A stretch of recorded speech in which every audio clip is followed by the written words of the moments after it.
तो जैसा कि पिछले एपिसोड में हमने देखा था, ऑलसिर ने वांगलिंग पर अटैक कर दिया था। और फिलहाल जो इनका एक पावरफुल अटैक था जो कि ड्रैगन के फॉर्म में था, वो जैसे ही वांगलिंग पर अटैक करने वाला था, यहाँ पर लिंग टियानो आते हैं और अपने किलिन को बैटल के लिए भेज देते हैं। अब आगे फिलहाल जो किलिन था, क्योंकि इस समय इसके आसपास आग की लपेटे थी, तो ये और खतरनाक दिख रहा था। बट वो जो ड्रैगन था, 7 कलर्ड विंड ड्रैगन, क्योंकि उसकी रियल बॉडी नहीं थी, तो वो गायब होता था। मतलब अगर पंच लगे उसको भी तो फिर से बन जाता था वो। तो दोनों बीस्ट बैटल में इक्वल थे। इधर वांग लिंग लिंग टियानहो को थैंक यू बोलता है और बोलता है कि मुझे भी नहीं पता कि मैंने ऐसा क्या किया कि मास्टर ऑफेंड हो गए।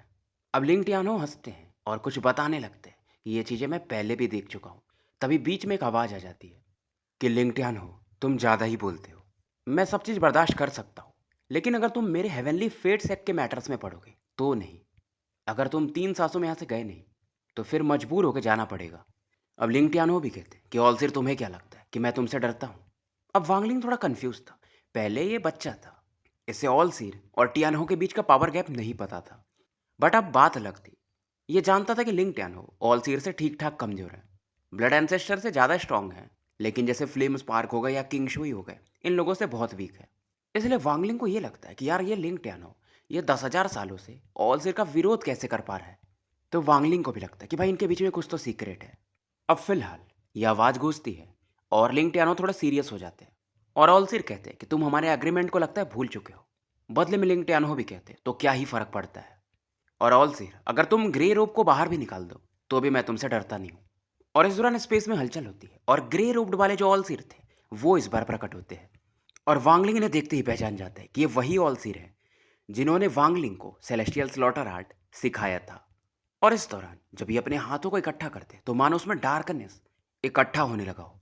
मतलब वो लाइट को एब्जॉर्ब कर सकते थे। ये चीज़ वांग लिंग को और ज़्यादा हैरान करती। और इस समय स्लॉटर हो रहा काफ़ी तेज़ी से इकट्ठा होने लगती है। लगभग उसकी 10 रेशिए थी। और बड़ी बात, ये वांगलिंग जैसा इनकम्प्लीट स्लॉटर हो नहीं था, बल्कि कंप्लीट था।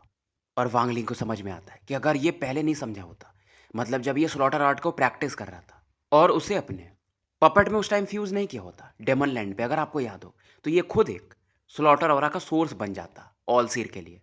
पर इस दौरान वांगलिंग को कुछ समझ में आता है। इसकी आंखों में चमकता कि नहीं, ऑल सीर पहले भी गलत हो चुके हैं।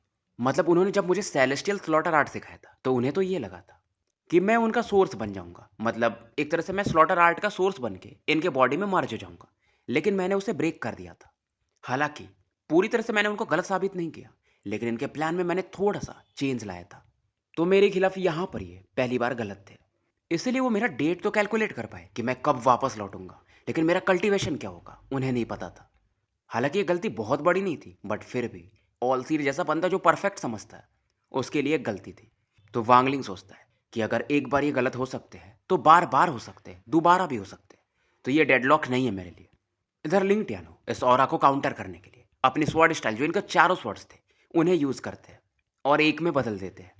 और इस बार जो तलवार बनती है वो सांप के समान, थोड़े सा ऐसे उसमें सरफेसेस थे और थोड़ा ड्रैगन टाइप दिखता है। इसमें रेन सेलेस्टियल स्वॉर्ड भी मिक्स था जो लिंग टियानो लेकर आए थे। इसे बोलते हैं सरपेंटाइन रेन सेलेस्टियल स्वॉर्ड। अब दोनों अटैक एक दूसरे की तरफ पड़ते हैं और सेलेस्टियल स्वॉर्ड चमकता है एक पाइथन के समान। वांगलिंग ये सब देख रहा था, पर बड़ी बात ये थी, ये जो 10 स्लॉटर हो रहा थी वो 10 अलग अलग मानो इंसानों में बदलने लगती है। कुछ लड़के कुछ लड़कियां, मतलब ये उनके औरा थे जिन्हें शायद ऑलसिर ने एब्जॉर्ब किया होगा, मतलब उन्हें स्लॉटर आर्ट सिखा करके। और ये 10 फिगर्स 1 मिलियन यानी कि 10 लाख स्लॉटर आरा को रिलीज कर रहे थे। तो इस समय जो स्लॉटर आरा था ये काफ़ी बढ़ जाता है। जैसे कि आपको याद होगा, वांगलिंग भी 1 मिलियन स्लॉटर आरा को मास्टर कर चुका था, लेकिन उसे समझ में आ जाता है, इसलिए वो अपनी बॉडी से इसे निकाल देता है। अब वांगलिंग इस दौरान पीछे हटता है। ये जानता था कि शायद इस ऑरा को टियानहो भी काउंटर ना कर पाए। और फिलहाल जो वांगलिंग के पास वो फ्रैगमेंट था सेलेस्टियल रियल्म का, वो रोटेट करता है ताकि इसे प्रोटेक्ट कर पाए। और वांगलिंग सोचता है कि अभी भी ये जो ग्रे रोब डॉल सिर है ये ऑल आउट नहीं जा रहा है, ये कुछ और प्लान कर रहा है। और वांगलिंग के दिमाग में एक आइडिया आता है कि जब इसने वो एक्सट्रीम यांग को टच किया था तो हेवन डिफाइंग बीड ट्रैम्बल किया था। अब वांगलिंग को याद आता है कि उस डिफाइंग बीड के 5 एलिमेंट तो पूरे हो गए हैं, उसके बाद उस पर यिन और यांग का मार्क आया था। और वांगलिंग को अब समझ में आता है कि अब मुझे इसके अंदर यिन ऑरा और यांग ऑरा को फिल करना पड़ेगा। और ये जानता था कि ऑलसीर को थोड़ी पता है कि इसके पास हेवन डिफाइंग बीड है। तो इस बार मैं फिर से इनको गलत साबित कर पाऊंगा। और वांगलिंग को ये भी पता था, जब वो थर्ड रियल्म का बंदा भी जो थर्ड स्टेप में था ऑल हेवन में, वो इसे फाइंड आउट नहीं कर पाया, तो ऑल सीर भी नहीं कर सकते, जो कि अभी भी सेकंड स्टेप पे ही है। बट वांगलिंग को एक बात नहीं समझ में आ रही थी कि लिंग टियानो ये इसकी मदद क्यों करने आए। इधर लिंग टियानो स्वॉर्ड स्टाइल का थर्ड स्टाइल यूज करते हैं, स्वॉर्ड स्पिरिट सैक्रिफाइस, और इस समय पूरा वर्ल्ड स्वॉर्ड एनर्जी से भर जाता है। ग्रे रोब्ड को फर्क नहीं पड़ता है, और फाइनली ये कहते हैं कि तुम्हारी स्वॉर्ड एनर्जी बढ़ चुकी है, और अगर तुम मेरे इस अटैक को संभाल पाए तो मैं तुम्हारे और ऑल सीर के मैटर्स के बीच में नहीं आऊँगा। ये फिर से डार्कनेस को इकट्ठा करते हैं और बोलते हैं क्योंकि तुम स्वॉर्ड के थ्रू सेंट बने हो, तो मैं भी तुमसे स्वॉर्ड से ही बैटल करूँगा। और फिर से ये मिलियन स्लॉटर ऑरा को रिलीज करते हैं, और ग्रे रोब्ड ऑल सीर के हाथों में इस समय एक तलवार था जिस पर ये स्लॉटर ऑरा फोकस हो रहा था। और लिंक्टियानो इस समय कहते हैं कि ग्रे रोब्ड मुझे समझ में नहीं आ रहा है कि तुम ऑल सीर की बात क्यों सुनते हो, और क्योंकि तुम आज यहाँ पर मुझसे बैटल करने हो, मतलब तुम हमारे पुरानी दोस्ती को शायद भूल चुके हो। अब टियानो का जो थर्ड आई था वो इस समय खुलता है, और इस समय अपने ओरिजिन सोल को स्वॉर्ड स्पिरिट के रूप में रिफाइन करने लगता है कि मैं ही तलवार हूँ और तलवार भी मैं हूँ। अब ये जो स्लॉटर हो रहा इन्हें घेर के थी, ये थोड़ा सा ट्रेम्बल करने लगते हैं, क्योंकि इस समय टियानो पूरा अपना लाइफ फोर्स यूज कर रहे थे, और पूरे स्पेस में एक तलवार की धुन सी छा जाती है। ऑल सर इस चीज को देखते हैं और थोड़े से हैरान होते हैं, हंसते हैं कि टियानो तुमने तलवार को इस डिग्री तक रिफाइन कर लिया है, तो अब तुमसे बैटल करने के लिए मैं 70% अपने पावर का यूज करूंगा। अब इस दौरान मतलब ये ग्रे रोब्ड अपने जो स्लॉटर ऑरा थी उसको अपनी बॉडी में मर्ज करने लगते हैं, और फिर से इस पावर को रिडायरेक्ट करते हैं, और फिलहाल एक ये जो मेन वाले ऑलसेर थे एक नया स्पेस क्रिएट करते हैं ताकि यहाँ पर नुकसान ना हो। फिलहाल दोनों की तलवारें एक दूसरे से टकराती हैं, और स्लॉटर ऑरा को पीछे हटना पड़ता है, जो कि फिर से छोटे छोटे भागों में बढ़ जाती है और ग्रे रोड के पास वापस लौट जाती है। और सरपेंटाइन जो सेलेस्टियल स्वॉर्ड था उसमें भी क्रैक आता है और वो वापस आ जाता है। और फाइनली यहाँ पर जो रियल वाले ऑलसेर थे वो प्रकट होते हैं और लिंग टियानो को समझाते हैं कि अब तुम्हें मेरे मैटर्स में इंटरफियर नहीं करना चाहिए। टियानो इस दौरान दिमाग लगाते कि वांगलिंग मेरे डालुआ स्वॉर्ड सेक्ट में एल्डर का पोजीशन मिसिंग है, क्या तुम बनना चाहोगे। वांगलिंग की भी आंखों में चमकता ये थैंक्स बोलता है, और अब ये टियानो ऑलसीर से बोलता है कि अब मैं इस बैटल के बीच में आ सकता हूँ क्योंकि अब ये मेरे सेक्ट का एक एल्डर है। ऑलसीर स्माइल करते हैं और यहाँ से निकल जाते हैं। वांगलिंग और हैरान था कि भाई ये बंदा सोच क्या रहा था, मतलब ऑलसीर यहाँ से इतना इजीली कैसे जा सकता है। टियानो को भी समझ में नहीं आता कि यार ये ऑलसीर प्लान क्या कर रहा है, लेकिन अगर वांगलिंग के इतना पीछे पड़ा था तो कुछ तो बात होगा, शायद ये ऑलसिर के डाउ से रिलेटेड होगा।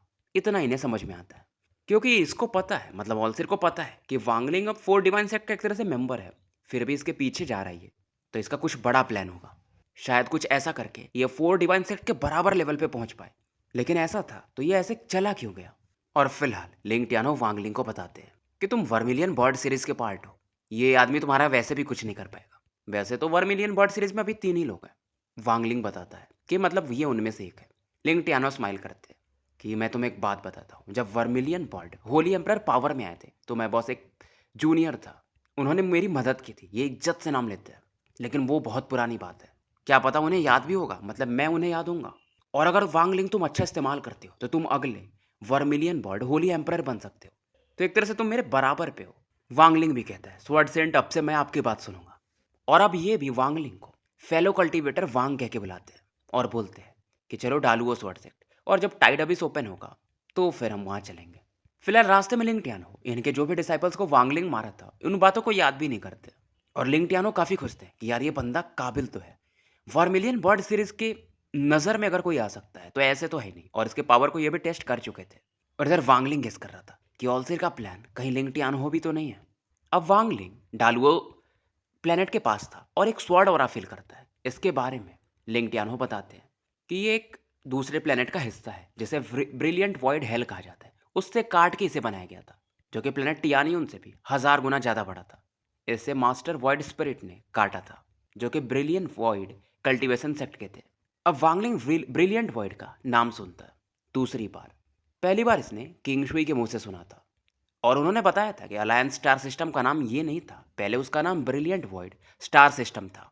ये सब सोच ही रहा था तभी से लिंग टियानो बताते कि जो ब्रिलियंट वॉइड कल्टीवेशन सेक्ट है वो केवल रैंक 9 का कल्टीवेशन प्लेनेट है पूरे अलायंस में, और वही लोग हैं जिन्होंने अभी भी अपना नाम ब्रिलियंट वॉइड रखा हुआ है। और हर 3000 साल में वो 3 लोगों को इन्विटेशन देते हैं पिछले बार मुझे और ऑलसिर को मौका मिला था, और तुमने उस लड़की को देखा होगा जब तुम वापस आए थे, जो मॉर्टल के समान लग रही थी। वो तीसरी बंदी थी, जिनके 4 डिसाइपल्स भी, मतलब लड़की आई हुई थी। और खास करके वो जो पिंक में लड़की थी, मुझे लगा शायद वो ब्रिलियंट वॉइड के सेंट्रेस भी हो सकती है। मतलब ब्रिलियंट वॉइड सेक्ट में हमेशा से एक सेंट्रेस होती है, जिन्हें हम लेडी सेंट भी कह सकते हैं। और ये बताते हैं कि तुम्हें पता नहीं होगा, लेकिन जो 4 डिवाइन सेक्ट है, वो एक समय में ब्रिलियंट वॉइड स्टार सिस्टम का ओवरलॉर्ड हुआ करता था, मतलब सबसे पावरफुल। वांगलिंग को लगा नहीं था कि मतलब 4 डिवाइन सेक्ट इतना पावरफुल था। बाद में कुछ बैटल्स का एक्सप्लेन करते हैं, जिसकी वजह से 4 डिवाइन सेक्ट फिलहाल शांति से पड़ा हुआ है। अब इस प्लेनेट पर भी वांगलिंग जब पहुंचता है, ज़्यादातर लोग असेंडेंट लेवल पर थे, और कुछ एक लोग इल्यूजनरी यिन कल्टिवेटर्स। टियानो स्माइल करते हैं कि तुम्हें भी ऐसा लग रहा है कि यहाँ पर सेकंड स्टेप के कल्टिवेटर्स इतने कम क्यों हैं। वांगलिंग छिपाता भी नहीं है, सीधा बोलता है हाँ वैसे तो है। अब ये बताते हैं कि देखो हेवनली फेट सेक्ट में क्या है कि वो लोग अपने कल्टीवेशन को सप्रेस करते हैं सील लगा करके, बट हमारे यहाँ नहीं है। हमारे यहाँ जैसे ही बंदा सेकंड स्टेप में पहुँचता है, हम उसे कहीं और भेज देते हैं। अब यहाँ पर बहुत सारे डिसाइपल्स दिखते हैं जो कि लिंग टियानो को रेस्पेक्ट दिखाते हैं, और लिंग टियानो सबको वांगलिंग से इंट्रोड्यूस कराते हैं। वांगलिंग भी इनसे पूछता है कि यार चेन लोंग से मैं मिला था, बट वो यहाँ पर तो नहीं है। तो उन्हें भी इन्होंने कहीं भेज दिया था। तो फिलहाल वांगलिंग यहाँ का एल्डर बन चुका था। अब इधर वांगलिंग सोचता है कि लिंग टियानो ने मुझे बहुत सारे सीक्रेट्स बताए, शायद वो मेरे साथ अच्छा रिलेशन मेंटेन कर जाते हैं। अब वांगलिंग को यहाँ पर बहुत सारे डिसाइपल्स मिलते हैं। एक फीमेल कल्टिवेटर थी जिससे जिससे ये पूछता है कि मुझे कहाँ पे रहना है। इस लड़की का नाम था जाओ जियो। वांगलिंग को ये बताती है कि एल्डर्स उनके लिए अलग टावर्स होते हैं। तो फिलहाल ये 5000 किलोमीटर की दूरी पे प्रकट होता है, टावर के बाहर बैठता है, और पहले यहाँ पर रेस्ट्रिक्शंस बनाता है, क्योंकि वांगलिंग को अभी भी लग रहा था कि ये सब ऑलसिर का प्लान है। और वांगलिंग अभी भी सोचता है कि ऑलसिर उस समय मैंने तुमसे गलती करवाई थी, तो आज भी करवाऊंगा। तो रेस्ट्रिक्शंस बनाने के बाद ये वो यांग बीड को निकालता है, बट इसे डायरेक्टली टच नहीं करता है, क्योंकि उसमें हीट और काफ़ी ज़्यादा थी। बस एंशिएंट गॉड बॉडी की वजह से ये इसे टच कर पाता था। अब वांगलिंग थोड़ी देर सोचता है, फिर इसके बाद इस एक्सट्रीम यांग को अपने थर्ड आई से टच कराता है, और एक्सट्रीम यांग अब इसके बॉडी में प्रवेश करता है। इधर लिंग टियानो इस ऑरा को फील कर लेते हैं, और वांगलिंग के डायरेक्शन में देखते हैं कि यार ये तो एक्सट्रीम यांग है। अच्छा तो ऑल सेर, you old son of a gun, तुम इस चीज़ के पीछे थे। तुम्हारा मकसद क्या है? कहीं ऐसा तो नहीं कि तुम ये चाहते हो कि मैं एक्सट्रीम यांग मैं ले लूँ? अब वांगलिंग के बॉडी में सी ऑफ फ्लेम्स प्रकट होते हैं, क्योंकि ये फ्लेम हो रहा था, लेकिन बाहर से इसके कपड़े नहीं जल रहे थे, बस पसीने छूट रहे थे। अब इसकी बॉडी में पेन बढ़ने लगता है। वैसे मुझसे कुछ लोग पूछ रहे थे कि वांगलिंग निर्वाणा क्लिंजर में कैसे जाएगा, मतलब कब जाएगा। तो भाई एक चीज़ बता दूँ, ये जाओयान नहीं है जिसको ऐसा रप रप रप कल्टीवेशन बढ़ाते जाते हैं। वांगलिंग नेचुरल कल्टीवेटर है, टाइम लगता है। अभी तो ये लौंडा अपना निर्वाणा स्क्रायर के अर्ली फेज के पीक पर है। तो आगे बढ़ते हैं। समय इधर बीतता है, 15 मिनट निकल जाते हैं, बट वांगलिंग को लगता है मानो सालों बीत चुके हो। ये फिलहाल आंखें खोलता है, इसके दोनों आंखों में ब्लू फ्लेम्स दिखाई देते हैं, और ये फ्लेम इंटेंस होते जाते हैं, यानी कि इनका पावर बढ़ते जाता है। और सीन शिफ्ट होता है, ऑल सीर को दिखाया जाता है। एक त्रिशूल के आकार के माउंटेन पर ये बैठे हुए थे, और ये अपनी आंखें खोलते हैं, मानो कुछ भी देख सकते हो। और सीधा इनकी नज़र डालुओ स्वॉर्ड सेक्ट पर, जहाँ पर वांगलिंग बैठा था, वहाँ पे पड़ता है। ऑलसिर का एक्सप्रेशन नहीं बदलता है, वो धीरे से कहते हैं कि ऐसा कुछ नहीं है, मतलब ये ऐसा चीज़ नहीं है जिसे तुम डिवोर कर पाओ, तुम इसे जल्द ही निकाल दोगे 7 गिनती के अंदर। और ये गिनना शुरू करते हैं, 1 2। अब वांगलिंग की बॉडी में डेमोनिक रेड ग्लो चमकने लगता है। ऑलसिर गिनते गिनते 6 पर पहुंच चुके थे, और वांगलिंग की बॉडी में सी ऑफ फ्लेम सब मानो एक्सप्लोड करने लगता है। इसके बॉडी से ब्लड बाहर आने लगता है, और वांगलिंग को मालूम था अगर ये इसे बाहर नहीं निकाला तो ये राख में बदल जाएगा। ऑलसिर इधर 7 गिनते हैं, और सी ऑफ फ्लेम अब तो एक्सप्लोड करने लगा था, और उसके ओरिजिन सोल पर अटैक कर रहा था।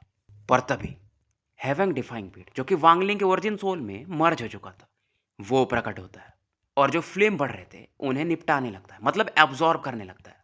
वांगलिंग की आंखों में चमकता, इसी चीज का तो ये वेट कर रहा था। और हेवेंग डिफाइंग बीट पर जो यांग का मार्क था वो चमकने लगता, यानी सन मार्क। और इस चमक को कोई नहीं देख सकता था सिवाय वांगलिंग के। इधर जैसे ही लाइट आता है, लिंग टियानो ये अपनी आंखें बंद करते हैं और यहाँ से भागने लगते हैं, क्योंकि इन्होंने देखा था कि वो फ्लेम गायब हो गया था, तो कुछ तो गड़बड़ होने वाला है। ऐसा फीलिंग इन्हें कभी नहीं आया था जब भी ये ऑलसिर से बैटल किए थे, तब भी नहीं। एक बार आया था जब ये ब्रिलियंट वॉइड कल्टीवेशन सेक्ट में गए थे, बट वो 10,000 साल पुरानी बात है। और ये वाली फीलिंग इन्हें फिर से आई थी, मानो ये मारे जाएंगे कि यार ये लाइट क्या है। लिंग टियानो पैनिक करते हैं, और मानो ये जो लाइट था इन्हीं की तरफ बढ़ रहा था। ये तुरंत ही अपने थर्ड आई में से एक स्वॉर्ड शैडो को रिलीज करते हैं, पर ये इनविजिबल लाइट मतलब जो गायब था अचानक से आता है और इससे टकराता है। कोई भी कोलिजन भी नहीं सुन सकता था, ऐसा चीज था। और टियानो खून की उल्टी करने लगते, जाके दीवार से टकराते हैं और इनका स्वॉर्ड शैडो लगभग कोलैप्स कर जाता है। लिंग टियानो, अब इनका स्वॉर्ड शैडो भी इनके थर्ड आई में वापस लौटता है। ये खून की उल्टी करते हैं और सीधा जमीन के अंदर भागते हैं, मतलब जैसा इन्होंने टावर में बनवाया होगा। फिलहाल काफी पैनिक कर रहे थे, कैसे भी करके डालुओ प्लेनेट के सेंटर में पहुंच पाए। इधर ऑलसीर का भी एक्सप्रेशन चेंज होता है, जो कि बहुत रेयर है। कोई बाहर ही देख ले तो वो हैरान हो जाए, मतलब ऑलसीर जो हमेशा नॉर्मल रहते हैं, मतलब मानो उन्हें सब पता हो, लेकिन आज एक्सप्रेशन या रंग सीधा बोल सकते हो उड़े हुए थे और ये शॉक्ड थे। ये अलायंस एल्डर ग्रुप के भी मेंबर थे, प्लेनेट टियानी उनके लॉर्ड थे, भविष्य देख सकते थे। इनकी योजनाएं समुद्र से भी गहरी हुआ करती थी, लेकिन आज ये शॉक्ड थे। ये अपने राइट हैंड को मूव करते हैं और 7 कलर का बादल प्रकट होता है, मानो किसी चीज से ये रेजिस्ट कर रहे हो, मतलब कोई फोर्स मानो इनकी तरफ बढ़ रहा हो। एक इनविजिबल फोर्स इनकी तरफ भी आता है और बादलों को भी गायब कर देता है। और स्पेस में एक हाथ प्रकट होता है, जो कि ऑल सिर को पकड़ने के लिए बढ़ता है। यह हाथ फिर से आगे बढ़ता है और ऑल सिर की आंखों में वो डिविनेशन लाइट चमकता है। डिविनेशन लाइट मतलब जो फ्यूचर को देख सकता है, कुछ वैसा एक चमक सा आता है। और ये अपने दाएं हाथ को आगे बढ़ाते हैं और जो इनके हाथों में त्रिशूल था उसे भी, बट ये जो ट्राइडेंट था वो कोलैप्स करने लगता है और जो भी लाइट था उसके अंदर, ट्राइडेंट के अंदर, उसे जायंट हैंड एब्जॉर्ब कर लेता है। और उसके बाद ट्राइडेंट का फिक्र भी नहीं करता है, फिर से ऑलसिर की तरफ बढ़ता है। ऑलसिर पीछे हटने वाले थे, लेकिन ये बड़ा हाथ स्पेस को ही मानो एकदम मसलने लगता है और फाइनली ऑलसिर को पकड़ लेता है और ऑलसिर को ऐसा मसलने लगता है। ऑलसिर इस दौरान कुछ फैंटम्स रिलीज करते हैं, मतलब अपने बॉडी के कुछ अवतार टाइप्स, और उन्हें भी ये हाथ एब्जॉर्ब कर लेता है। और बहुत तेज था, मतलब एब्जॉर्प्शन अलग लेवल पे था, बस 10 गिनती भर। और ये जो हाथ था, जो कि दिखता भी नहीं था, धीरे धीरे सॉलिड फॉर्म में आने लगता है और एब्जॉर्ब करते रहता, लगातार नहीं लेकिन। फिर उसके बाद ऑलसिर को छोड़ देता है और गायब हो जाता है। और ऑलसिर इस हाथ के पीछे भी नहीं जाते, क्योंकि इनका चेहरा पीला पड़ चुका था। अच्छा खासा हो रहा, इनका गायब हो जाता है। ये खून की उल्टी करते हैं और हैरान थे कि मैं गलत था। वांगलिंग के लिए पहली बार, मतलब कुछ समय पहले फिर से मैं गलत हुआ। इस हाथ को मैंने जो एब्जॉर्ब करने दिया, मुझे लगा ये मेरा कुछ नहीं करेगा, लेकिन नहीं। और इसके बाद ये फिर से क्लोज डोर कल्टीवेशन में चले जाते हैं। एक चीज इन्होंने देखा था कि ये हाथ इन्हें मारना नहीं चाहता है, कि ये हाथ आएगा और इनके ऑरा को एब्जॉर्ब करेगा, लेकिन दूसरा पार्ट ये गलत देखते हैं। इन्हें लगता है कि ये हाथ डेड है, मतलब एवी है, लेकिन इस हाथ को कोई स्पिरिट कंट्रोल कर रहा था। और अगर ऑलसिर खुद इसे एब्जॉर्ब नहीं करने देते तो इन्हें इतना लॉस नहीं होता। ऑलसिर जानते थे अगर इनके जगह कोई और निर्वाणा शैटर लेवल का कल्टीवेटर होता तो वो मारा जाता। फिलहाल ऑलसिर पहले से ज़्यादा बूढ़े लगने लगते हैं। ओरिजिन एनर्जी का तो लॉस हुआ था, लेकिन इनके डाउ हार्ट में फिर से एक क्रैक आ चुका था। इसके पहले भी एक बार आया था, जब इन्होंने अलायंस एल्डर में एक एल्डर थे उनसे रिलेटेड चीज़ों को गलत प्रेडिक्ट कर दिया था।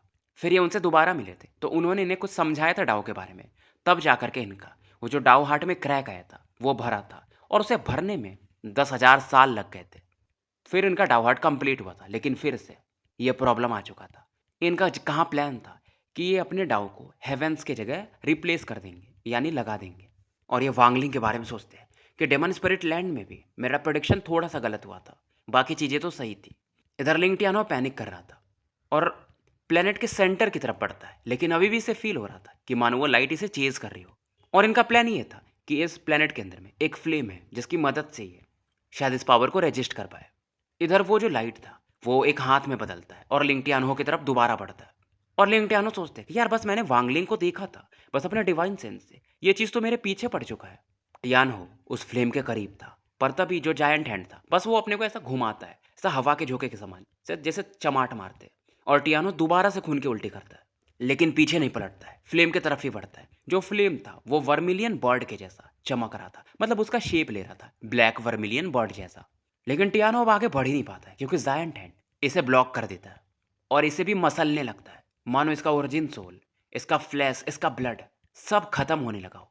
6 गिनती के बाद लिंगटियानो ऐसा लग रहा था निपट ही जाएगा, पर तभी इसके आईब्रोज में एक घोंसली लाइट चमकता है और सक्शन फोर्स को थोड़े समय के लिए रोक देता है। जायंट हैंड इसे छोड़ देता है।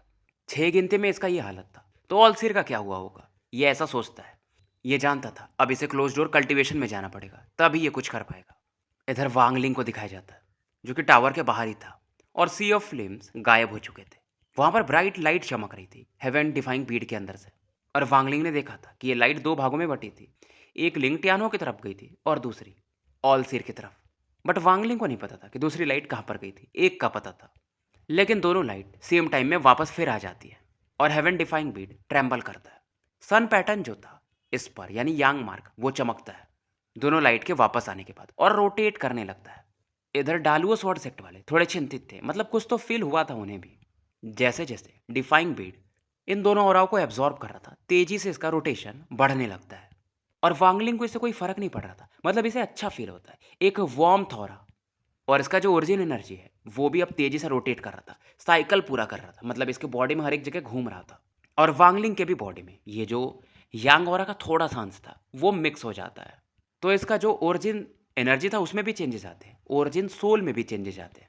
इसका ओरिजिन सोल जो कि एक एंशियंट थंडर ड्रैगन था, अब उसमें कुछ रेड ऑरा को भी देखा जा सकता था। और इस लाइट की वजह से इसके सोल में, इसके ऑरा में और इसके बॉडी में भी चेंजेस आ रहे थे। इसका एंशियंट गॉड बॉडी वैसे भी स्ट्रांग था, अब इसको एब्जॉर्ब करने के बाद और भी ज़्यादा स्ट्रांगर हो जाता है।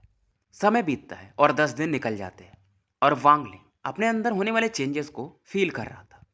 तो गाइज वो जो सही आंसर मैंने बताया नहीं था वो है, मतलब वाटर स्पिरिट रूट के साथ लियू मे का जन्म हुआ था। यानी आप लोग अच्छे से नॉवेल सुनते नहीं हो। अब वांगलिंग को बस थोड़ा सा कॉम्प्रिहेंशन चाहिए था, तब ये निर्वाणा स्क्रायर के मिड फेज में पहुंच सकता था। इसीलिए 10 दिनों में इसका कल्टीवेशन बढ़ा नहीं था। लेकिन 11वें दिन हेवन डिफाइंग बीड में कुछ चेंजेस और होते हैं। अब जो हेवन डिफाइंग बीड तेजी से रोटेट कर रहा था उसके ऊपर वाला सन मार्क वो स्लो हो जाता है और दोपहर तक रुक जाता है। पर जैसे ही रुकता है वांगलिंग का थर्ड आई अपने आप खुल जाता है। और जो वांगलिंग का सोर्स हो रहा था, जो इसने बैटल स्क्रॉल से, टैटू क्लैन से एब्जॉर्ब किया था, वो हेवन डिफाइंग बीड के अंदर प्रवेश करता है। हेवन डिफाइंग बीड फिर से हिलता है और वांगलिंग का जो फोर्स था मानो वो हेवन डिफाइंग बीड के अंदर, मतलब इसका ओरिजिन सोल एंटर करता है। थोड़े समय के लिए तो वांगलिंग को कुछ दिखाई नहीं देता है, फिर दिखाई देता है। अब इसे वही बड़ा सा दरवाजा दिखता है, मानो हेवेंस के समान वो बड़ा हो, और वांगलिंग यहाँ पर चींटी के समान था। और जब भी इस दरवाजे को वांगलिंग देखता था वो शॉक्ड रह जाता था। जब ये आखिरी बार आया था तो हल्का सा दरवाजा को खुले हुए देख पाया था, मतलब अंदर झांक पाया था। और इसने ऐसा कब किया था आपको कमेंट में बताना है। दरवाजा फिर से हल्का सा खुलता है, वांगलिंग चौंक जाता है, ये आगे बढ़ रहा था पर अब रुक जाता है। उसके अंदर से हीट ऑरा बाहर आती है जो कि वांगलिंग के बॉडी में एंटर करती है। ये था एक्सट्रीम यांग ऑरा जो कि हेवन डिफाइंग बीड ने एब्जॉर्ब किया था। और वांगलिंग को कुछ समझ में आता है, मतलब इसे एनलाइटनमेंट मिलता है कि देखो, जब हेवन डिफाइंग बीट के 5 एलिमेंट पूरे हुए थे तो दरवाजा थोड़ा सा खुला था, मतलब अब खुलने लगा था, लेकिन अंदर नहीं जा सकते थे अब। बस वांगलिंग का माइंड हल्का सा अंदर गया था और ये खुद को लॉस्ट फील कर रहा था। लेकिन अब ये जब पांचों एलिमेंट पूरा हो चुके हैं, यिन और यांग पर आ चुका है, और यिन और यांग में से यांग वाला पार्ट अब कंप्लीट हो चुका है, तो इस बार वांगलिंग को उतना ऑकवर्ड नहीं लगता है। लेकिन वांगलिंग को ये नहीं समझ में आता है कि जब यिन और यांग दोनों पूरा हो जाएगा तो क्या होगा। अब ये दरवाजे के करीब जाता है, लेकिन जब बहुत करीब था तो इसे फिर से लगता है कि ये चींटी है बस एक। लेकिन वांगलिंग फिर भी आगे बढ़ता है कि मुझे हेवन डिफाइंग बीट का रियल सीक्रेट जानना है। लेकिन जैसे इसका कदम अंदर पड़ने वाला था तभी एक कोल्ड हवा का झोंका मानो इसकी बॉडी को पेनेट्रेट करने लगा था, और कोई इसके सोल को उस ठंडी हवा से मानो निकाल लिया हो। और ये पीछे चले जाता है, मतलब समय में मानो पीछे चला जाता है कि ये अपनी माँ के पेट में है। लेकिन ये थोड़े समय के लिए होता है और कोल्ड विंड यहाँ से इसे थोड़ा दूर फेंक देता है। लेकिन अब एक मिस्टीरियस फोर्स इसे रोक रहा था, लेकिन कोल्ड विंड के सामने ये फोर्स कुछ नहीं था। लेकिन इसे कुछ समझ में आता है कि यार ये तो, इस दौरान इसे नीले आसमान, सफ़ेद बादल, चिड़ियों का उड़ता हुआ, मतलब ये सब चीज़ें दिखाई देती है। वो जो चिड़िया थी बहुत सुंदर थी और वांगलिंग को ऐसा लगता है कि मानो ये चिड़िया ये खुद था, ऐसा फील होता है। लेकिन चिड़िया मानो एक तस्वीर के समान थी जो कि गायब हो जाती है। और वांगलिंग को समझ में आता है यार ये तो सोर्स ओरिजिन है। वांगलिंग ने क्या देखा था कि चिड़िया का लाइफ ज़्यादा नहीं था, 20 से 30 साल, और चिड़िया एक पाइथन के मुंह में मर जाती है जाके। फिर से वो ठंडी हवा का झोंका चलता है जो कि इसे पीछे फेंकता है, लेकिन फिर से वो दूसरा फोर्स प्रकट होता है जो इसे रोकता है। और इस बार ये जो मिस्टीरियस फोर्स था जो इसे रोकता है वो कोल्ड विंड से ज़्यादा स्ट्रॉन्गर था। दोनों फोर्सेस मानो एक दूसरे से बैटल कर रहे थे और एक मिस्टीरियस डोमेन में था मानो। ये डोमेन में क्रैक्स आते हैं और फिर से इसकी बॉडी को एक फोर्स पीछे फेंकता है। वांगलिंग अपनी आंखें खोलता है तो ये देखता है कि हेवन डिफाइंग बीड के जस्ट बाहर खड़ा है और इसका पैर, वही उसने जो पैर उठाया था वहां पर अंदर डालने वाला था, एकदम ये वहीं पर था।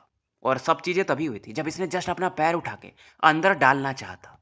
और फिर से हेवन डिफाइंग बीड का ये जो दरवाजा था वो बंद हो जाता है और गायब हो जाता है। वांगलिंग इधर फाइनली अपनी आंखें खोलता है और खड़ा होता है, और इस दौरान इसके बॉडी से एक पावरफुल ऑरा बाहर निकलती है। और ऑरा इतनी पावरफुल थी कि यह निर्वाणा स्क्रायर के मिड फेज के पीक पर पहुंच चुकी थी, और वांगलिंग को अब सोर्स ओरिजिन के बारे में समझ आ चुका था। यानी जैसे इसकी समझ पड़ती है, पावर तो आपकी बॉडी में रहता है, मतलब अभी इसने एब्जॉर्ब किया था, लेकिन अगर आपका समझ नहीं बढ़ेगा तो आपका पावर लेवल नहीं बढ़ेगा। अब इसका ऑरा जब फैलता है तो आसपास के लोग भी फील कर सकते थे, और इसके आसपास एक वॉर्टेक्स सा बन जाता है जिसके सेंटर में वांगलिंग था। और वांगलिंग ने जो समझा था, इस दौरान ये आसमान की तरफ देखता है और सोचता है क्या वो जो पक्षी था वो मैं था क्या पिछले जन्म में। फिर ये सोचता है सोर्स ओरिजिन, सोर्स ओरिजिन आखिर में है क्या, वो चिड़िया, शायद वो मैं नहीं था, लेकिन वो मैं कैसे सोचता हूँ उस चीज़ से रिलेटेड था। लेकिन वो चिड़िया पाइथन के मुंह में जाके मर गई, उसका क्या मतलब है। इस चीज़ को ये अभी तक फिगर आउट नहीं कर पाया था। वांगलिंग जानता था अगर पूरी चीज़ों को ये समझना चाहता है तो यिन ऑरा को भी कंप्लीट करना पड़ेगा, तब शायद इसे पूरा आंसर मिल पाए। और वांगलिंग खुश था कि ऑलसिर का प्लान इसने फिर से तोड़ दिया है। उन्हें थोड़ी पता है कि वांगलिंग ने क्या किया था। अब वांगलिंग जब यहाँ से निकलता है तो इसे एक टावर दिखता है। ये लिंग टियानहो वाला टावर था जिसमें होल हुआ था, और ये कमाल था हेवेंग डिफाइंग बीट का वो जो अटैक हुआ था। और वांगलिंग सोचता अगर पहला टारगेट टियानहो था तो दूसरा कौन, और इसका दिमाग जाता है कि ऑलसीर ही होगा। और वांगलिंग जानता था कि ऑलसीर के प्लान को तो ये तोड़ चुका है, फिलहाल यहाँ पर रहने का मतलब नहीं है, इसे फ्यूचर का प्लान करना पड़ेगा, क्योंकि अभी इसे आगे में डेमन स्पिरिट लैंड जाना है। और ये एक प्लेनेट पर पहुंचता है जहाँ पर ऑरा डेथली ऑरा थी। और फाइनली इसे बिग हेडेड बॉय मिलता है जो इसे ग्रीटिंग्स मास्टर कहता है, और लीजी भी सेम चीज़ कहते हैं। और अब बिग हेड पूछता है कि आपका ट्रिप कैसा रहा मास्टर। वांगलिंग बताता है कि हाँ थोड़े प्रॉब्लम्स हैं, बट ठीक था, लेकिन मुझे फिर से क्लोज डोर कल्टीवेशन में जाना है, तो हमें एक अच्छा प्लेनेट ढूंढना पड़ेगा। ये जगह कल्टीवेशन के लिए सही नहीं है। अब लीजी अपनी बॉडी को 1000 फीट का करता है, वांगलिंग और बिग हेड इस पर बैठ जाते हैं, और टाशान तो वांगलिंग के साथ था ही। और फाइनली ये बाहर आके अपना बैठ जाता है। अब रास्ते में इनसे बहुत सारे लोग मिलते हैं, बट सबकी फट रही थी कि यार ये कौन बंदा है जिसके पास giant demon clan as a mount है, मतलब उसके ऊपर ये बैठ के जा रहा है। कुछ लोग कहते हैं यार मैंने इसे कहीं देखा है, और इसके दोनों गार्ड्स देखो और वो पपेट को भी देखो। इधर वांगलिंग बैठा हुआ था और सोचता है कि अब तो इसका पावर बढ़ चुका है। निर्वाणा स्क्रायर मिड फेज के पीक पर, तो शायद ये आराम से निर्वाणा क्लिंजर मिड फेज को संभाल पाए। अगर जीतेगा नहीं तो बच के तो निकल ही सकता है। और उसे याद आता है कि जब ये ब्लड एंसेस्टर से मिला था तो वो निर्वाणा क्लिंजर के मिड फेज पर थे। अब शायद मैं उनसे बैटल कर पाऊँ। इधर वांगलिंग से 5000 किलोमीटर की दूरी पर एक नाव जैसा ऑब्जेक्ट हवा में तैर रहा था, और उस पर एक चेयर था जिस पर एक ओल्ड मैन बैठे हुए थे, और इनके बगल में 7 से 8 सुंदर स्त्रियां थी, और ओल्ड मैन को घेर के अच्छे से बातें कर रही थी। किसी ने वाइन पकड़ा था तो किसी ने फ्रूट्स, और कोई इनके कमर पैर वगैरह दबा रही थी, और दो तो इनकी बाहों में थी। हालांकि इनकी बॉडी विशालकाय थी। अब इनसे थोड़ी दूरी पर 7-8 लोग और खड़े थे, मतलब ये पुरुष थे। बोट में टोटल 100 लोग होंगे, और सभी तैयार थे मानो ये इस ओल्ड मैन के गार्ड्स वगैरह थे। ओल्ड मैन अभी कुछ बोल ही रहे थे, तभी कुछ फील करते हैं और एक तरफ देखते हैं, और इस दौरान एक वुमेन से कहते हैं कि कुछ मुझे वाइन पोर करो। अब ये फ्लक्चुएशन फील करते हैं, और इन्हें एक फिगर दिखाई देता है जो कि इसी तरफ आ रहा था। फिलहाल ये वाइन एक ही बार में पी जाते हैं, और वो जो 7 ब्लैक रोब्ड पीपल थे वो भी उसी तरफ देखते हैं, और इधर ही जो सातों बंदे थे एक साथ उड़ते हैं, उसी तरफ बढ़ते हैं। इधर वांगलिंग जो कि कल्टीवेशन में था वो एक ही चीज बोलता है कि जो भी आ रहा है 3 गिनती गिनूंगा, नहीं तो सभी मारे जाओगे। क्योंकि जब इस ओल्ड मैन ने वांगलिंग को नोटिस किया था तो वांगलिंग भी उसे नोटिस कर चुका था। स्टोरी यहीं समाप्त करते हैं, मिलते हैं फिर कल एक नए वीडियो के साथ।